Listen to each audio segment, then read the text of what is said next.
Good morning, everyone.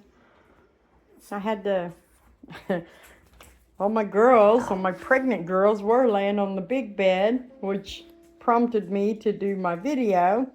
And then I saw Candy and Chloe and Jericho, but I couldn't find Joey. So I had to get up and look for him, and now I disrupted everybody. He found a little slice of sunshine he was laying in on the other side of the chair. But uh, I've been on the phone talking with friends and got sidetracked from getting my video done before too much time gets away from me. I've got errands I have to go run today, and I need to go get my nails done. Well, see if you could see them because they are looking a little bit shoddy, and I know in a few more days I won't be getting time to go do anything. I'll barely have time to visit the little girls' room when these babies start coming. No, I'm not letting you out yet. Come on. Come in here. Come on. You come in here. These three girls have been right beside me all morning while I've been buzzing around the house, and the rest of them were outside. That's why they've come in and just kind of sacked out. Look at that. That girl is never that still for very long. Oh, she ran outside and played hard this morning. But it's going to be really hot today, so I'm planning on keeping them in as much as possible. But I guess those two are definitely wanting to go out. Come on, I'll let you out, babies. I'll let you out. You want to go, Sheba? Come on, I'll go out on the deck. Come on. All right, Delilah, you were the one who insisted you needed out. They like laying on that ramp over there in the sunshine. Yep, Delilah really needed out. Well, it's a good thing I listened. Them pregnant girls, you better pay attention. If they need out, they need out. Their grandpa's out there working on stuff. I don't know if you can hear it, but he has his radio out there, and he sits out there until he gets too hot, and he'll be back in too. But it's just going to be one of those days. I call it the dog days of summer, where we stay in as much as possible. We have cool mornings out here, and then they have, Delilah spotted a squirrel out there, or birds. Oh, now they're all going. Oh. It stays pretty cool in the mornings, and it's really cool in the evenings, but in the middle of the day, it's just too hot for any of us to be out here. Joey's sure growing up and getting along. Sheba's getting more and more pregnant. I'm expecting she's probably going to deliver this Sunday or Monday. But I know several people have sent me their comments about that, and they kind of agree. Delilah could go first. We don't know. There was like 4 days between breeding. Sheba bred 3 times before Delilah started breeding, so I don't know. Sheba should be first, but dogs, especially Bostons, they just do their own thing. I like to be in control of everything and know exactly what's happening, but it just doesn't work that way with dogs.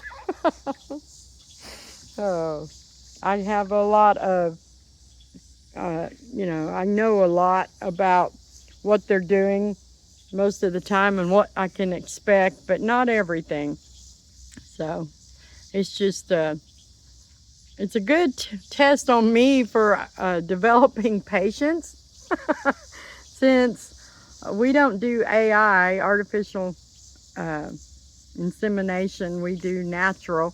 So, and that kind of eliminates some of the control. You just don't have the control over when the babies arrive unless you're doing the artificial stuff. Then you have more control. But boy, the birds are fluttering around in that brush over there, and all the dogs are seeing it and running out there. We have a variety of wildlife besides the birds and squirrels. We have raccoons. Occasionally we have coyotes in the area. We have seen a possum or two, and once or twice we've actually seen a skunk. But for the most part, it's small critters that get their attention and bring out the terrier in them. They're little hunters. I see squirrels running around back there. They've actually killed 2 squirrels this year, and they tortured a baby bird. I was able to rescue the baby bird, but the squirrels, no, I couldn't do anything to help them. It was over before I realized what had happened. But anyway, that's just all we're doing this morning. I've got to get in and get myself ready to go get my nails done and then get back home. So this is a short video, but I'm sure I'll do another one later today when they liven up and start putting on a show for us. I want to thank everyone that's been sending me emails and messages. I really appreciate all the encouragement, all the comments. You guys really make me doing these videos, it's so enjoyable. I never thought that I'd be doing videos like this every single day.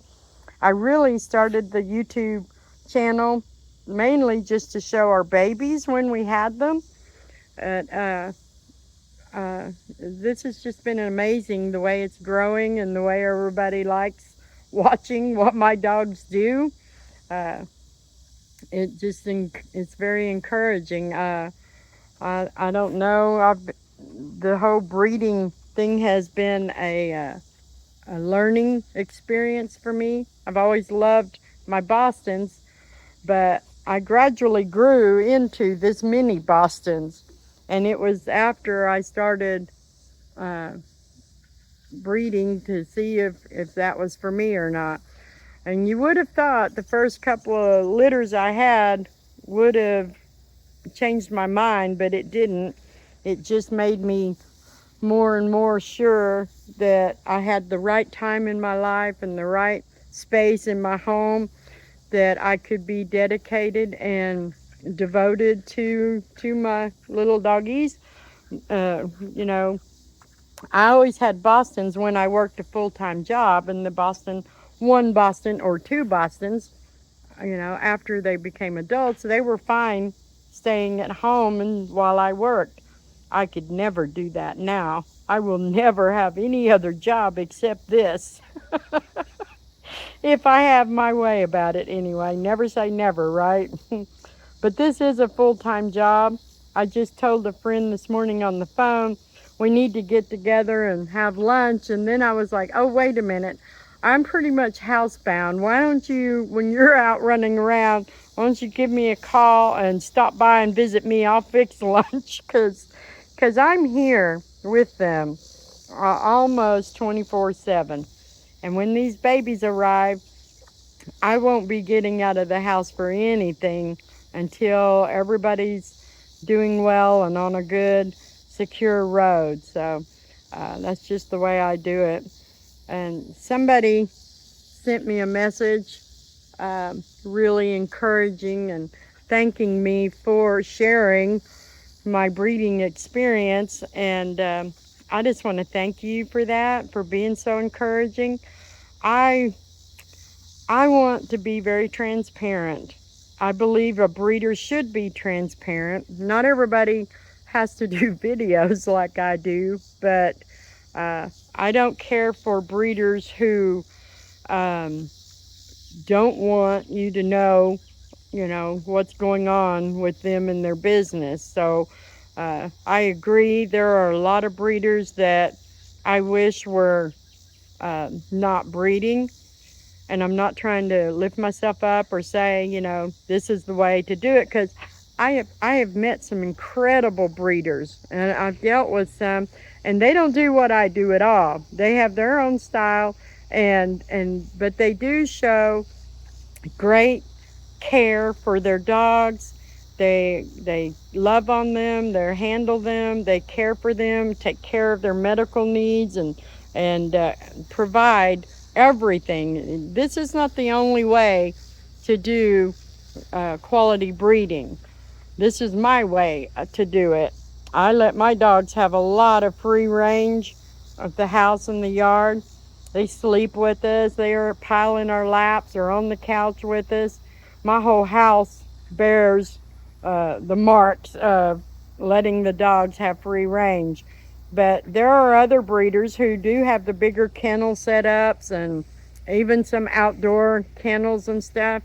I don't have any problem with that as long as they are truly taking care of their dogs, handling their dogs, and it's not just, a pack of dogs out left to themselves. That, that's not what quality breeding is about. So I love this Boston Terrier breed. I love my dogs. They are my pets. And I don't mind sharing the way we do it here because it's just it works. It's a way. I usually sell my puppies as pet only because I don't sell them to the breeding mills and things. But I do like small breeders. That's what I am. And so I don't have a problem selling breeding rights to the right people. But I do not have any desire for any of my babies to go to a puppy mill. That's just not what I do. I don't use the brokers. I don't sell to the pet shops and all of that stuff. We don't do that here. Every one of our babies go to carefully screened family type people that I feel confident the dog is going to get to live out a long, happy, healthy life, because that's what these little guys deserve. So anyway, enough of that. I just really wanted to thank everyone for being so encouraging. We're not perfect here. I've learned from my mistakes. I was looking at my nursery setup with the 3 playpens and everything the way I have it set up now. That's the first time I've had a setup like that. When I had my very first litter, I had a canvas pup tent that we kept in the living room, and mom and dad and babies were in it all the time. And I was thinking about that when someone was talking about my setup and how they liked it. It took me a lot of time to learn and to accumulate all the stuff that we have now. I have quite a bit of stuff that I use for keeping our babies safe and even my dogs and stuff. So, and it's taken a lot of time just for me to learn and research and talk with my vet and with breeders about the better ways to do this. So it's something that, it's not for everybody. I don't recommend breeding unless you have the space and the time. So, but if you do, then by all means, preserve and protect and produce quality bloodlines. And it doesn't have to be Boston's. That's just my breed of choice. But like I said, I'm not doing anything. Let me have that, please. A piece of siding. You don't need that, little boy. They did our siding yesterday, and I missed a piece. But anyway, just love your dogs, and they'll make your world a better place. and be prepared. There are days that they kind of have me in tears. Not as much now, but in the beginning, there were days I was not sure I could continue. There were days I had little Candies putting me to the test. Little Joeys But anyway, y'all have a blessed day. Video's longer than I thought. I hope you can see them. They're all in the shade back there at the fence. But y'all have a blessed day, and I will try to get another video in later today.